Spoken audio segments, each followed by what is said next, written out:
نسب نامہ نبوی صلی اللہ علیہ وآلہ وسلم۔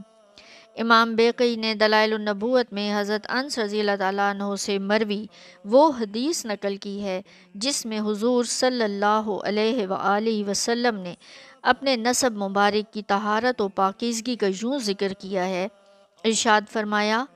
میں محمد صلی اللہ علیہ وآلہ وسلم بن عبداللہ بن عبد المطلب بن ہاشم بن عبد مناف بن قصی بن کلاب بن مرہ بن کعب بن لوئی بن غالب بن فہر بن مالک بن نضر بن کنانہ بن خزیمہ بن مدرکہ بن الیاس بن مضر بن نزار ہوں۔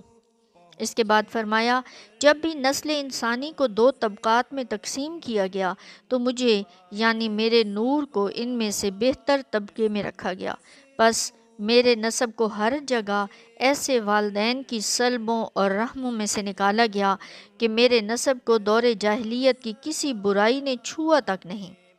میرے سلسلہ نسب میں ہمیشہ نکاح قائم رہا ہے، کبھی بھی میرے تولد یعنی نور کی منتقلی میں غلط کاری کا دخل نہیں ہوا۔ یہ پاکیزگی و طہارت حضرت آدم علیہ السلام سے لے کر میرے حقیقی والدین حضرت عبداللہ اور حضرت آمنہ تک برقرار رہی، حتیٰ کہ اسی طہارت نسبی کے ساتھ میری ولادت ہوئی، پس میں اپنے ذاتی شرف اور نسبی شرف دونوں میں تم سے بہتر ہوں۔